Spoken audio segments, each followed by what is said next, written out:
መንግስት ዋነኛ ትኩረቱን በቤት ግንባታ ላይ ማድረጉን የደረሰ መረጃ ያሳያል። ዝቅተኛና መካከለኛ ገቢ ያላቸው ሰዎች የቤት ባለቤት እንዲሆኑ ያስችላል የተባለለት የቤቶች ልማት ፖሊሲ እየተሰናዳ እንደሚገኝም መንግስት ይፋ አድርጓል። በሌላ በኩል ደግሞ የኤሌክትሪክ ቆጣሪ ክፍያን እስከ 2 ዓመት በሚደርስ የጊዜ ገደብ ከፋፍሎ መክፈል የሚያስችል አዲስ አሰራር ይፋ መደረጉ ታውቋል። ከ50 እስከ 100 በመቶ የሚደርስ የኪራይ ጭማሪ በተከራዮች በኩል እየተደረገ ሲሆን መንግስትም በኪራይ ዙሪያ ጥናት በማከናወን ላይ እንደሚገኝ ሰምተናል። ውድ ቤተሰቦቻችን መረጃዎቹን አንድ በአንድ ወደ እናንተ እናደርሳለን። እስከ መጨረሻው አብራችሁን ቆዩ። መንግስት ዋነኛ ትኩረቱን በቤት ግንባታ ላይ ማድረጉን የደረሰ መረጃ ያሳያል። ዝቅተኛና መካከለኛ ገቢ ያላቸው ሰዎች የቤት ባለቤት እንዲሆኑ ያስችላል የተባለለት የቤቶች ልማት ፖሊሲ እየተሰናዳ እንደሚገኝም መንግስት ይፋ አድርጓል። ፖሊሲው ለቤት ግንባታ የሚሆን የመሬት የፋይናንስ አቅርቦት እንዴት ይሁን የሚለውን ያካተተ እንደሚሆን የከተማና መሰረተ ልማት ሚኒስቴር አስታውቋል። ፖሊሲው አነስተኛና መካከለኛ ገቢ ላላቸው ዜጎች መኖሪያ ቤት እንዲኖራቸው ለማድረግ 8 አቅጣጫዎችን ለይቶ ያስቀመጠ እንደሆነም ተነግሯል። በተጨማሪም በመጪዎቹ 5 ዓመታት ሊገነባ የታቀደውን የ1.5 ሚሊዮን ቤቶች ግንባታም እውን ለማድረግ ፖሊሲው አስቻይ ሁኔታን ይፈጥራል ተብሎለታል። የከተማና መሰረተ ልማት ሚኒስቴር የቤቶች ልማት መሪ ስራ አስፈጻሚ አቶ ጸጋይ ሞሼ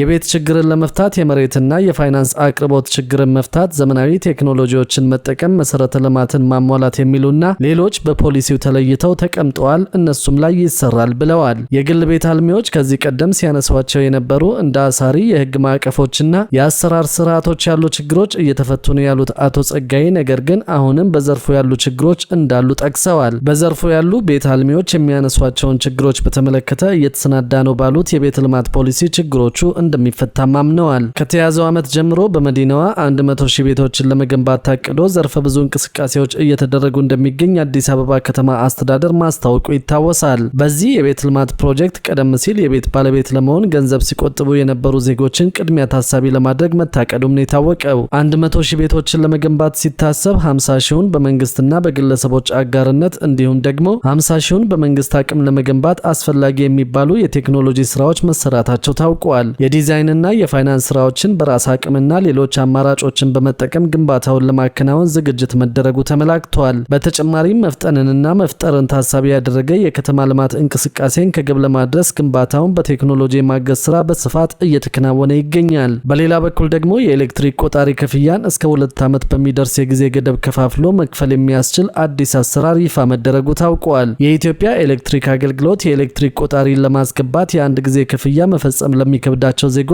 የቆጣሪ ክፍያውን እስከ 2 ዓመት በሚደርስ የጊዜ ገደብ መክፈል የሚችሉበትን አዲስ አሰራር ይፋ አድርገዋል። የአገልግሎቱ የገበያ ሽያጭና የደንበኞች አገልግሎት ስራ አስፈጻሚ አቶ ኢሳያስ ደንደር እንዳስታወቁት አዲሱ አሰራር የተዘረጋው ተቋሙ ባደረገው የዳሰሳ ጥናት መሰረት በገንዘብ እጥረት ምክንያት የኤሌክትሪክ ኃይል ተጠቃሚ መሆን ያልቻሉ የህብረተሰብ ክፍሎችን ተጠቃሚ ለማድረግ ነው። ይህ የአገልግሎት አሰጣጥ በተለይ ዝቅተኛ ገቢ ላላቸው ዜጎች የኤሌክትሪክ ኃይል አግኝተው ኑሯቸውን እንዲቀይሩ ያለመ ነው ተብሏል። አሰራሩ ማንኛውም አዲስ ኃይል ፈላጊ የህብረተሰብ ክፍል እንደሚመለከት ተገልጿል። እንደ ስራ አስፈጻሚው ገለጻ ደንበኞች እንደ ምርጫቸው ክፍያውን በየወሩ ከፍጆታ ሂሳባቸው ጋር በጋራ እንዲከፍሉ የሚደረግ ሲሆን ያከፋፈል አማራጮቹም ተዘርዝረዋል። በዚህም እስከ 6 ወር ለሚከፍሉ ያለምንም ወለድ፣ ከ6 ወር እስከ 1 ዓመት ለሚከፍሉ 3% ወለድ፣ ከ1 ዓመት እስከ 1 ዓመት ተኩል ለሚከፍሉ 6% ወለድ እንዲሁም ደግሞ እስከ 2 ዓመት ለሚከፍሉ 9% ወለድ ታሳቢ ተደርጎ ይስተናገዳሉ ተብሏል። ከዚህ ጎን ለጎን የኢትዮጵያ ኤሌክትሪክ አገልግሎት በ5 ዓመታት ውስጥ ሁሉንም ደንበኞች ወደ ዘመናዊ የቆጣሪ ስርዓት ለማሸጋገር ማቀዱን ገልጿል። የኢትዮጵያ ኤሌክትሪክ አገልግሎት በአሁኑ ወቅት ዘመናዊ ያልሆኑ ወይም ሜካኒካል ቆጣሪ የሚጠቀሙ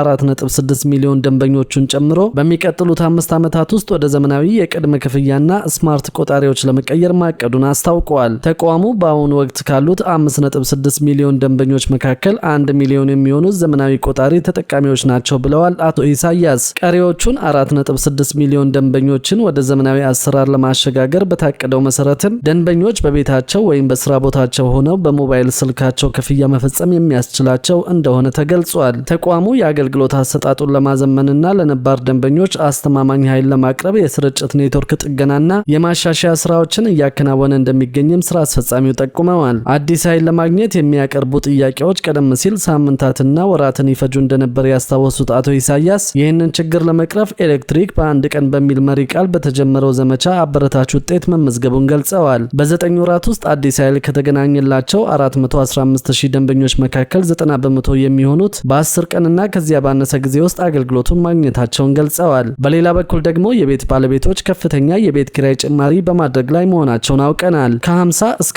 100 በመቶ የሚደርስ የኪራይ ጭማሪ በተከራዮች በኩል እየተደረገ ሲሆን መንግስትም በኪራይ ዙሪያ ጥናት በማከናወን ላይ እንደሚገኝ አስታውቀዋል። ሊጠናቀቅ ጥቂት ጊዜያት በቀሩትና በመንግስት ወጥቶ ላለፉት 2 ዓመታት ሲተገበር ከቆየው የኪራይ ውል ውጪ በአዲስ አበባ ቤቶች ላይ ከፍተኛ የዋጋ ጭማሪ እየተደረገ መሆኑ ታውቋል። በኢትዮጵያ እየታየ ያለው የዋጋ ግሽበትና የኑሮ ውድነት በህብረተሰቡ ላይ እያሳደረ ያለውን ጫናና በመሰረታዊ ሸቀጦች ላይ በየቀኑ ሰማይ እየነካ የሄደው የዋጋ ንረት የሸማቹን የመግዛት አቅም በእጅጉ አዳክሞታል። ለዚህም መፍትሄ ሊሰጠው ይገባል ሲል የኢትዮጵያ ሸማቾች መብት ተቆርቋሪ ድርጅት ተናግረዋል። በተለይም ባለፉት 2 ዓመታት የነበሩ የኪራይ ውሎች መጠናቀቅን ተከትሎ ከ50 እስከ 100 በመቶ የሚደርስ የኪራይ ጭማሪ በተከራዮች ላይ እየተደረገ ነው። ይህንንም አረጋግጫለሁ ብሏል ድርጅቱ ባወጣው መግለጫ።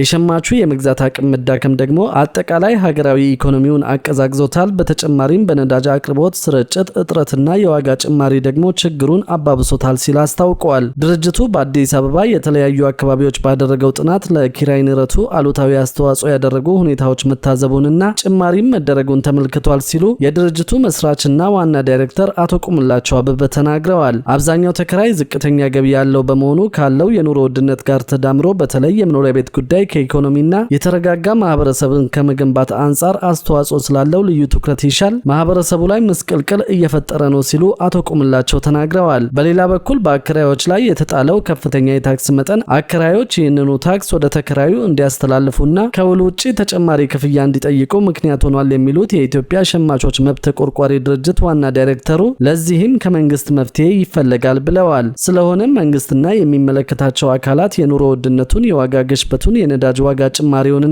እጥረቱን በማዕቀፍ ለመፍታት እንዲያስችል ከዚህ በላይ የተቀናጀ ርብርብ እንዲያደርጉ ድርጅቱ አሳስበዋል። የኢትዮጵያ ሸማቾች መብት ተቆርቋሪ ድርጅት የቤት ኪራይ ውድነትን ለመከላከል ይበጃሉ ያላቸውን መፍትሄዎችን ማቅረቡን ጠቅሰዋል። መንግስት በህገ መንግስቱ በተደነገገው መሰረት አቅም በፈቀደ መጠን ለሁሉም ኢትዮጵያውያን መኖሪያ ቤት እንዲኖራቸው የማድረግ የፖሊሲ ዓላማና ኃላፊነት አለበት ያለው ድርጅቱ የመኖሪያ ቤት አቅርቦት መሰረታዊ የሰብአዊ መብት ጉዳይ በመሆኑ አቅርቦቱን ለማሟላት ከሚደረገው ጥረት ጎን ለጎን በከተሞች ያለውን የቤት ኪራይ ዋጋ የማህበረሰቡን የመግዛት አቅም ያገናዘበና ተመጣጣኝ እንዲሆን የማድረግ የመቆጣጠርና የማስተዳደር ህጋዊ ግዴታን እንዲወጣ ጠይቀዋል። ይህ አስፈላጊ ጣልቃ ገብነት የአከራዮችንና የተከራዮችን መሰረታዊ መብቶችና ጥቅሞች ሚዛኑን በጠበቀ መልኩ ለማስተናገድ የሚያስችል ግልጽነትና ተጠያቂነት ያለው አሰራርን ለመዘርጋት ወሳኝ እንደሆነም አስታውቀዋል። የአዲስ አበባ ከተማ አስተዳደር በበኩሉ የ2 ዓመት የቤት ኪራይ ውሉ በመጪው ሰኔ 30 2018 ዓ.ም የሚያበቃ መሆኑን አስታውቆ ይህንን አስመልክቶም ጥናት እያስጠናው ነው ሲል አስታውቀዋል። በጥናቱ መሰረትም የኪራይ ዋጋ ባለበት እንዲቀጥል አሊያም ባለው የገበያ ዋጋ መሰረት የሚጨምር ወይም የሚቀንስ መሆኑን ለማህበረሰቡ አሳውቃለሁ ማለቱ ይታወሳል።